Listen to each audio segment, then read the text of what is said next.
Bwana Yesu asifiwe. Kwa jina naitwa Agnes Agostino. Nimeokoka, nampenda Mungu.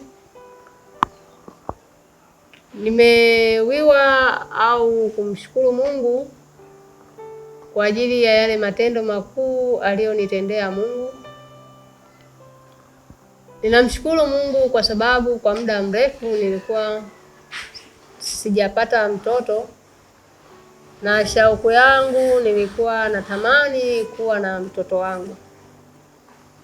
Nilikuwa nikiona wenzangu wamefanikiwa juu ya hilo jambo, nilikuwa nalia natamani kumpata mtoto. Lakini baada ya kuendelea, nilikuwa nimeokoka kwenye makanisa ya Pentekoste, lakini kwa sababu nilikuwa mambo mengine sijayaacha. Nilikuwa ni msengenyaji, ni mtu mwenye maneno mengi, ni mtu mwenye kujadili, ni mtu hata kwa upande wa mume wangu nilikuwa sina heshima. Mume wangu alikuwa akiniachia pesa, nilikuwa ni siziki na kile kiasi alichojaliwa kunipa.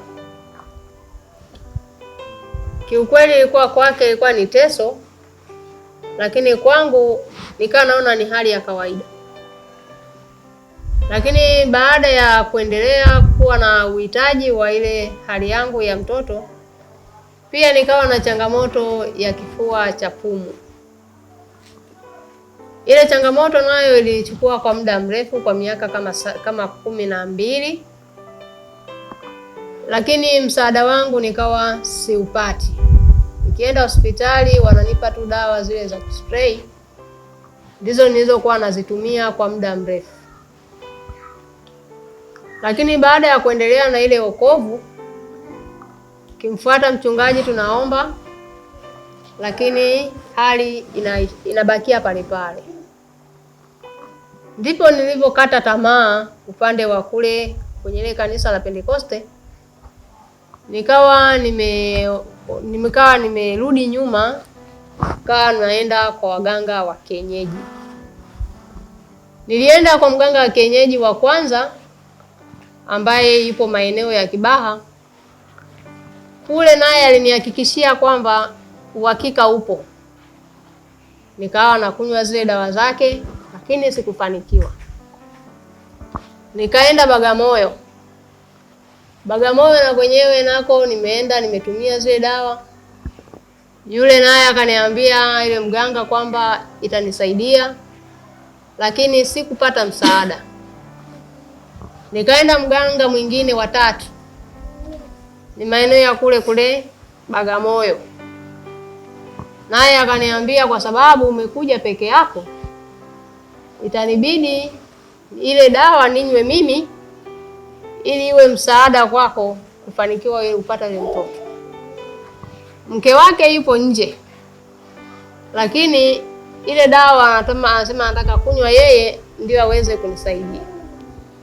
Lakini kumbe ilikuwa ni kinyume, ni kwamba anataka kuingiliana na mimi tena. Kwangu mimi ikawa nimekataa. Nikawa nimeacha zile dawa zake, nikawa simwamini tena. Nikaondoka. Kaenda nyumbani, kamshirikisha mama. Mama akaniambia haina shida, na yeye ana watu wake anaowaamini. Akawa amemuelezea mtu mmoja kwamba yeye hatumii uganga wa kienyeji, bali Mungu amempa kipawa cha kusaidia. Akawa amenitumia ile dawa ya kwanza, nikanywa, lakini haikunisaidia. Nikampa taarifa. Akaniambia basi yule huenda ile dawa yake ime expire. Akaenda mganga wa pili, na yeye akamuelezea juu ya tatizo langu, na yeye akawa amempa dawa. Nikatumiwa, nikanywa, haikusaidia. Akaenda tena mtu wa tatu, na mwenyewe naye haikusaidia. Ndipo na mimi nikawa nimekata tamaa ya kuendelea na hilo zoezi, nikawa nimeacha. Lakini kaja ikatokea kama chance au Mungu kuniunganisha na huyo mama. Yule mama ni mama yangu, alinionyesha hapa, lakini kawa ananielezea huduma ya sehemu fulani kwamba anahitajika kwenda. Lakini akatokea dada mmoja anaitwa Stella, yeye anakaa Dodoma. Ndipo na mimi nikasema nitaenda, lakini ikawa ni vigumu kuweza kufika. Nikawa sasa kuna mgonjwa ndugu yetu, na yeye akawa tumehangaika kwa muda mrefu, lakini hatukupata msaada. Ndipo nilipokumbuka kwamba kuna namba nilipewa na mtumishi wa Mungu Stella. Yeye aliponipa ile namba, alinipa namba mbili, namba ya shemeji na namba ya mchungaji niwasiliane naye, lakini sikuwapigia kwa wakati. Lakini baada ya kupata ile changamoto, ndipo nilipompa yule mke wa yule ndugu yangu ili aweze kuwasiliana na mchungaji. Kwa sababu yeye Kibamba hapajui, mimi ndio nilikuwa napajua. Kwa hiyo kanibidi tuongozane na wale ndugu zangu kwa ajili ya kufika mahali hapa. Baada ya kufika mahali hapa, baada ya kufika Kibamba, tukawa tumefika hapa Kibamba. Baada ya hapo tukawa tumemkuta mtumishi wa Mungu Ana George. Baada ya kumuona, ndipo akampigia simu mchungaji. Yeye alikuwa ametoka kidogo, lakini kwa maelezo tuliambiwa ameenda hapo juu anakuja. Haikuchukua muda mrefu akaja. Baada ya kufika tukaendelea na maombezi ya mchungaji. Baada ya kuendelea na ile maombezi, mimi nikawa nimefanyiwa ile huduma yangu kwa kina. Nakumbuka ilikuwa ni siku ya Jumatano. Ndipo nilipoanza kuongea maisha yangu kiujumla na mchungaji Godfrey Limo. Akawa amenifundisha. Baada ya kunifundisha akanipa neno la kweli kwamba nahitajika kuacha dhambi, kwa sababu baada ya maombezi huko nyuma na baada ya kufika hapa ikaonekana sijaacha dhambi kabisa.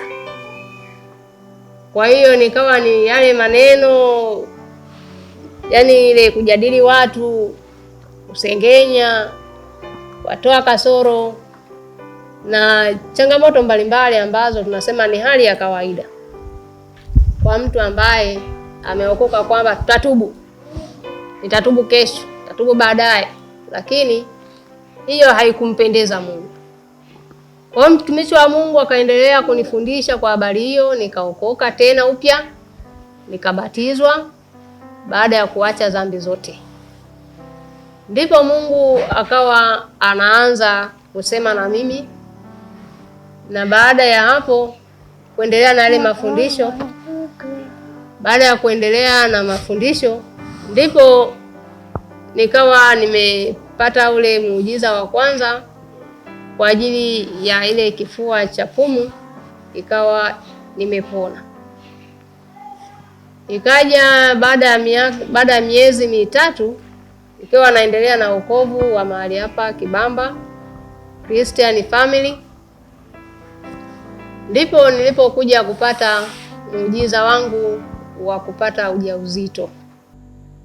Kwa nilipokuwa nafundishwa kwamba niache dhambi, niache maneno, maana ndicho kilichokuwa kinanitesa kwamba nisiwe ni mtakatifu.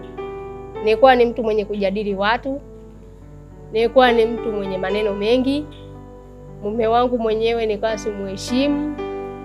Hata alikuwa akileta hela nilikuwa naijadi kwamba hii ni shingapi, kwamba nilikuwa siliziki na kile nilichokuwa napewa. Lakini baada ya kufundishwa na mtumishi wa Mungu, ndipo nilipoanza kuithamini hata ile kidogo alichokuwa ananikabidhi, na hata matumizi ambayo nilikuwa nayatumia kiovyo nikawa nimeacha. Lakini kwa hapo sikujua kama nimepata ujauzito. Nikawa naona maumivu ya tumbo, kabidi nimfuate tena mtumishi wa Mungu. Kaambia mtumishi wa Mungu, tumbo linanisumbua. Mtumishi wa Mungu akaniambia, kwa nini linakusumbua? Nikaambia sijui. Akamuita mtumishi wa Mungu mwingine, tukaomba.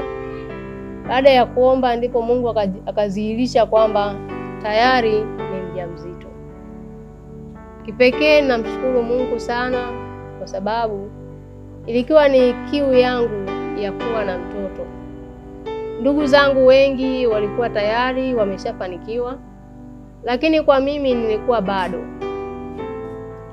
Ninamshukuru Mungu hata baada ya kwenda kujifungua nikawa, maana tulikuwa tumeweka siri kwamba hata ndugu zangu hawakujua chochote kama mimi ni mjamzito.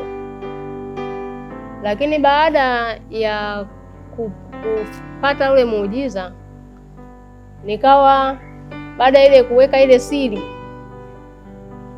kiukweli ilikuwa ni natamani kumwambia mama, lakini kwa sababu mwelekeo ulikuwa ni kwamba nisiseme. Baada ya kujifungua ndipo mtumishi wa Mungu akaniambia nitoe taarifa kwa mama yangu. Nilipotoa taarifa kwa mama yangu, mama akaniambia mrudishe mtoto wa watu ulipoenda kumuiba. Nikaambia hapana, mtoto ni wa kwangu, mbona nimefanyiwa operation? Kwa sababu mama yangu alikuwa haamini, na alikuwa ni mtu ambaye amekata tamaa, amenihangaikia kwa waganga lakini hakuna mafanikio. Kiukweli na yeye akawa amenyong'onyea. Kiangalia watoto wake wote tayari, lakini mimi bado. Kwa hiyo baada ya hapo kumwambia mama mimi tayari, akaniambia rudisha ile mtoto kwa watu maana umemuiba. Nikamwambia hapana, mbona nimefanyiwa operation? Ndipo kidogo kwamba inaelekea ni kweli. Mama alivyochukua ile hatua ya kuja nyumbani kuniona, cha kwanza alianza kumuona kwanza mtoto kwamba ni kweli ni wako wake, kumwangalia kwa sababu alikuwa amefanana na baba yake, akasema ni kweli. Lakini cha pili alikimbilia kuangalia kile kidonda, je ni kweli? Ndipo alipojua kwamba ni kweli baada ya kuona kile kidonda. Lakini bado hiyo ikawa sio sababu. Siku ya pili yake tukawa tunaenda hospitali kwa ajili ya kwenda kumcheki kliniki hospitali. Kwenda kliniki tukawa tumeenda na mama. Sasa ile kadi langu la kliniki likawa limepotelea pale hospitali. Ninapowauliza manesi kwamba kadi langu niliambiwa nitalikuta leo, mahali lilikuwa limepotea, akaniambia mama, hapa nitakapokukamata kumbe umemuiba. Madaktari wakasema karatasi ulioruhusiwa iko wapi? Nikamwambia hii hapa. Wakathibitisha kwamba kweli ile kadi iliibiwa, ilipotea. Kwa hiyo mama na yeye ndio ikawa sababu ya kuendelea kumwamini Mungu mahali hapa kwamba ni kweli nimetendewa huu muujiza. Hiyo ikawa baada ya hapo namshukuru Mungu, na mimi nikawa naendelea kumshukuru Mungu kwamba nimepata mtoto wangu. Familia kiujumla, wale ambao walikuwa wamekata tamaa, wakawa naendelea kumshukuru Mungu. Kanisa kwa ujumla likawa naendelea kumshukuru Mungu. Na ikawa imefikia tena kwa baba yangu. Baba yangu na yeye naye alikuwa ni mtu ambaye yaani hawezi kuniamini kama ni kweli. Na yeye mwenyewe akasema, mimi nilidhani mimi na mama yako ipo sehemu ambayo tulipishana kidogo, ndio maana ukawa huwezi kupata mtoto kwa sababu wadogo zako wote wana watoto. Nikawa najiuliza upande wa kwako, je, imekuwaje? kumbe Mungu anaweza kukutetea. Nikamwambia ni kweli nimepata. Ninamshukuru Mungu kwa yale mambo aliyonitendea.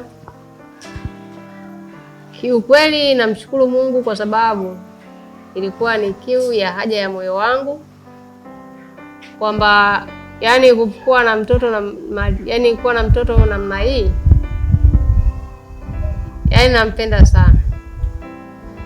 Na pia nawakaribisha watu wote wenye uhitaji na wenye changamoto mbalimbali ambazo wanateseka.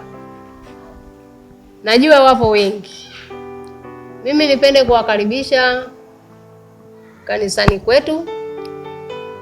Tupo Kibamba Gogoni, na pia nawakaribisha watu wote wenye uhitaji na wenye changamoto mbalimbali ambazo wanateseka. Najua wapo wengi.